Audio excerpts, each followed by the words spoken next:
Number 1, basahin natin yung instruction. Sabi, 다음을 듣고 빈칸에 알맞은 것을 고르십시오.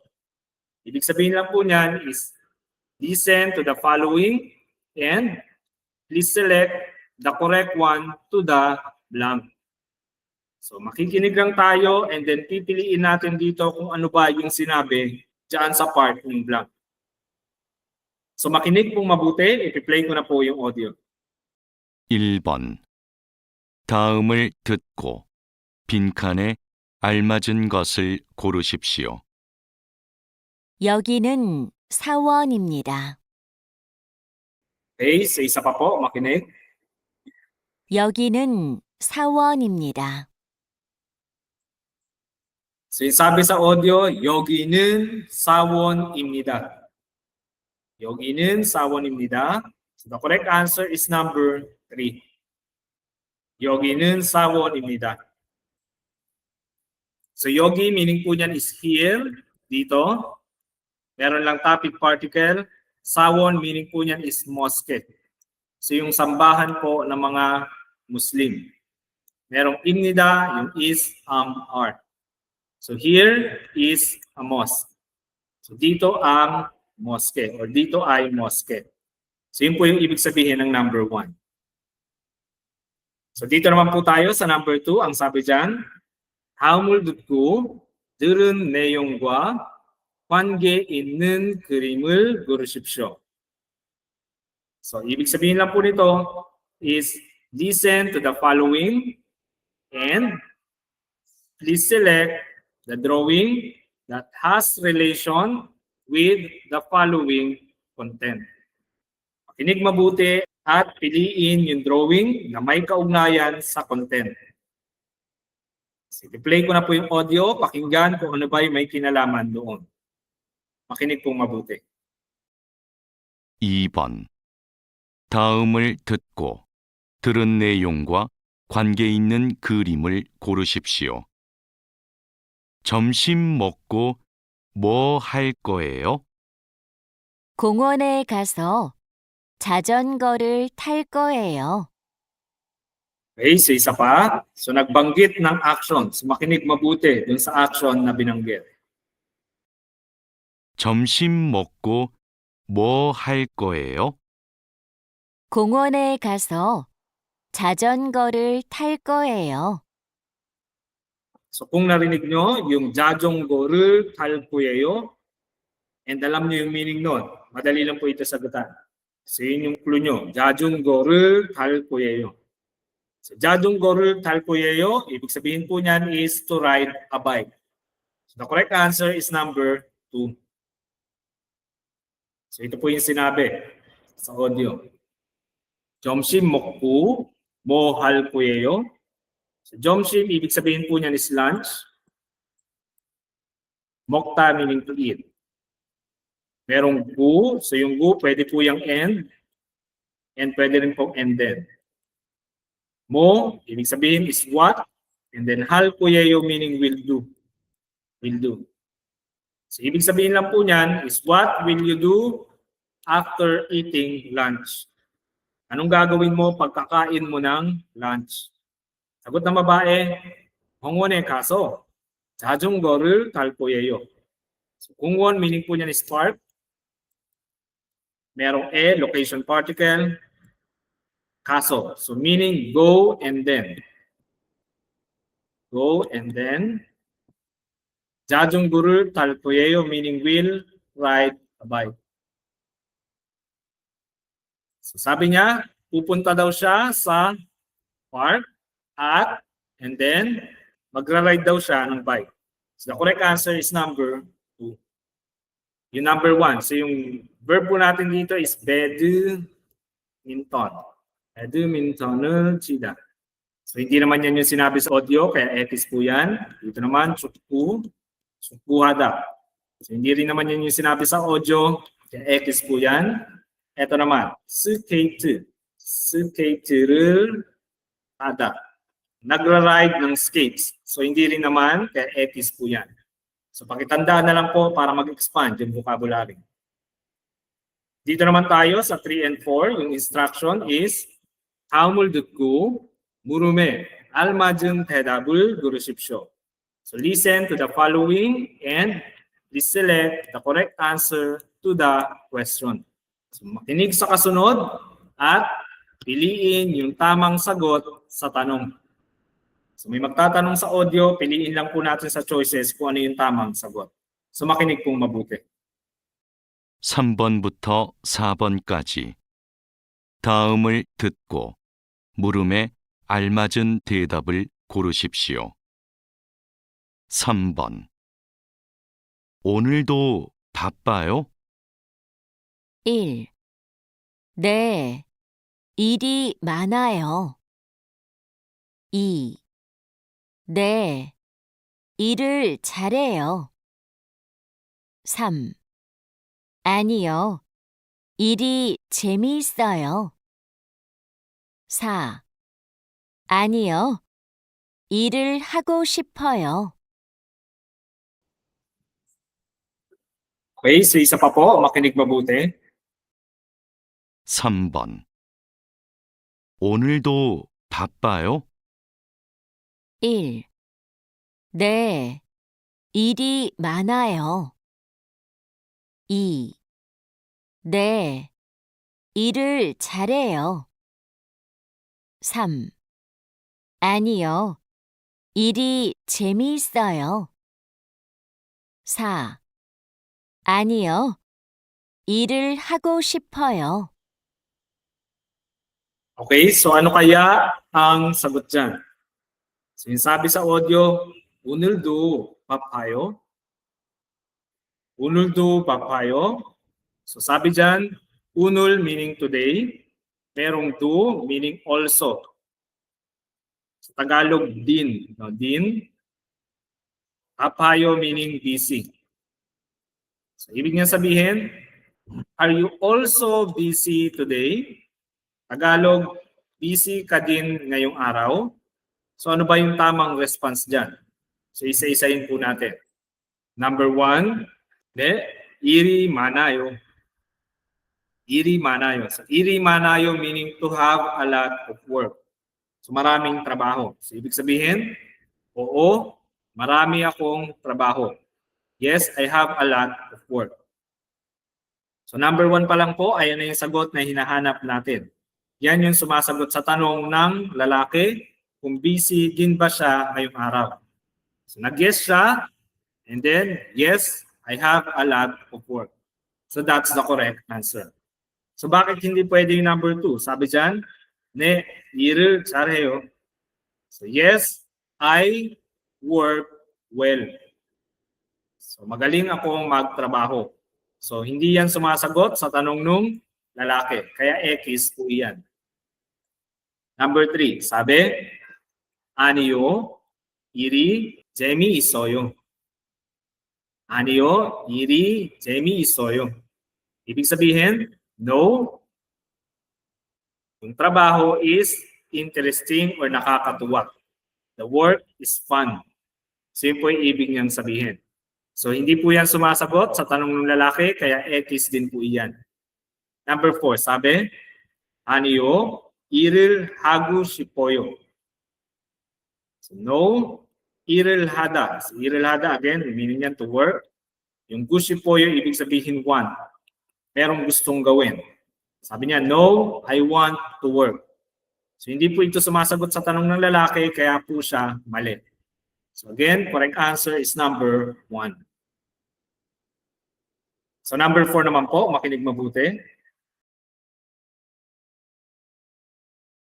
4번 일요일마다 어디에 가요? 1. 교회에 가요. 2. 10시에 가요. 3. 버스로 가요. 4.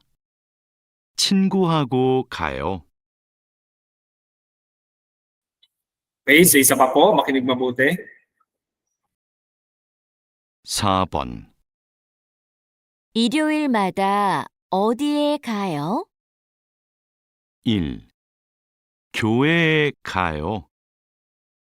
2. 10시에 가요. 3. 버스로 가요. 4. 친구하고 가요. So yung tanong is OD. So again, yung OD, ibig sabihin po niyan, where, saan, yung Tagalog. So pag OD yung tanong, hanapin mo na agad si location marking particle. Dalawa lang naman yan. Pwedeng si pwedeng si ESO. So dito sa choices, dalawa lang naman yung may Si number 1 tsaka si number 2. Pero syempre, ang tanong is saan? So mga location na noun, yung hahanapin natin sa sagot. Itong si number 2 is time-related noun. So alas 10, no? So X na po kaagad yan. So the correct answer is number 1. So again, yung tanong, Iryuil Mada Odie Gayo. Sabi dyan, Iryuil. So Iryuil is Sunday. Mada, every. Odi, where? Merong location particle and then yung verb natin kayo, meaning to go, na naka-present tense. Ibig sabihin po niyan, where do you go every Sunday? Saan ka pumupunta tuwing linggo? Correct answer is number 1. I go to church. Kyue kayo. Kyue meaning po niyan is church. Merong location particle na and then kayo meaning go. So, I go to church. So, kung naiintindihan mo po yung noun, mas maganda, so mas madali itong sagutan. Kung hindi naman, hanapin mo yung particle. Again, pag yung tanong is OD, dalawa lang naman yan. Pwedeng si or si ESO. Location marking particle. And then, isa pa sa mga clue mo, tingnan mo yung verb. Verb natin is kayo, to go na naka-present tense. So, hahanapin mo yung mga naka-present tense din sa sagot. So, dito kasi sa choices, lahat naman sila naka-present tense. Kaya yung pwede mong gawing clue is yung particle. And mas maganda kung alam mo talaga yung vocabulary para mas sure ka sa sagot. So, the correct answer is number 1. So, bakit kaya mali itong number 2? Again, ang sabi po dyan, Yolshie kayo. Yolshie kayo. Meaning, I go at 10 o'clock. So, yung dito is a time marking particle. Minamarkahan yung time kung kailan gagawin yung action. So, hindi po yan sumasagot sa tanong na OD. Saan? So, yung sinasagot niyang tanong is myotshi. Myotshi or what time? Myotshi gayo. So, yun yung tanong na sinasagot niya. Ito namang number 3. Bakit ito mali? Ang sabi kasi, bosuro kayo. Bosu is bus. Yung ro, isa sa mga meaning niya is yung by or using sa pamamagitan ng. And then kayo meaning to go. So, ibig sabihin, I go by bus. Pumupunta daw siya sa pamamagitan ng bus. So again, hindi po yan sumasagot sa tanong na OD. Ang sinasagot niyang tanong is otoke. Otoke kayo, paano ka pumupunta? So yun yung tanong na sinasagot niya. Kaya X po yan. Ito naman, chingu hagu kayo. Chingu hagu kayo. So chingu is friend. Yung hagu pwedeng end, pwede rin pong with. Kasama. Hayo again is to go. Ibig sabihin, I go with a friend. So hindi po yan sumasagot sa tanong na OD. Sinasagot niyang tanong is, nugu, hagu, kayo. So, sinong kasama mong pupunta? Kaya siya naging mali. So the correct answer is number 1. So dito naman tayo sa number 5. Ang sabi dyan, 하음을 듣고 이어지는 말로 가장 알맞은 것을 고르십시오. So makinig daw sa kasunod at piliin yung pinaka tamang karugtong na salita. Pipiliin lang natin yung tamang response doon sa pakikinggan natin. So makinig pong maigi. 5번. 다음을 듣고 이어지는 말로 가장 알맞은 것을 고르십시오. 주말에 뭐 할 거예요? 1. 기숙사에서 자고 있어요. 2. PC방에서 게임을 했어요. 3. 반장님도 주말 잘 보내세요. 4. 친구하고 영화 보러 갈 거예요. So isa pa po, makinig maigi. 주말에 뭐 할 거예요? 1. 기숙사에서 자고 있어요. 2. PC방에서 게임을 했어요. 3. 반장님도 주말 잘 보내세요. 4. 친구하고 영화 보러 갈 거예요. Okay, so ano kaya ang sagot dyan? So yung clue mo is yung, again, yung tense ng verb sa tanong. Mo, hal, ko, ye, yo. So, hindi ko naintindihan, ito po yung sinabi sa tanong. Jumare, mo, hal, ko, ye, yo. So jumal, meaning weekend, merong time particle.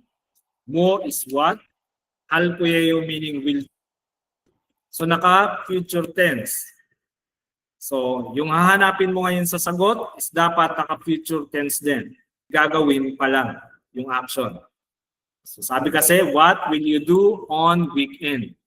Anong gagawin mo sa weekend? So, isa lang naman yung naka-future tense dito sa sagot. So, the correct answer is number 4. 친구하고 영화 보러 갈 거예요. 친구, ibig sabihin yan is friend. Hagu meaning with, pwedeng and. Depende sa sentence. Yongwa is movie. Yung verb natin is Buddha meaning to watch. Merong ro, so yung ro kasi meaning po niya is in order to. Sa Tagalog, para. Yung isa pa, kal kuyeyo. So kada na naka-future tense. So ibig sabihin will go.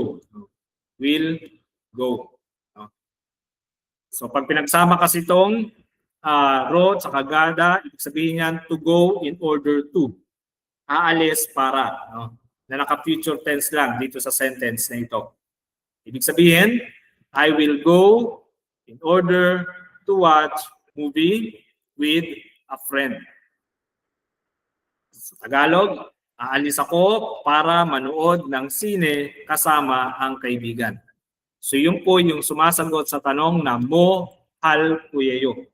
Anong gagawin mo? So future tense. So isa po yan sa pwede nyong gawing clue sa pagsagot sa exam. So tingnan natin tong iba. Bakit sila naging mali? Sabi number 1, isuksayaso, jagu, isoyo.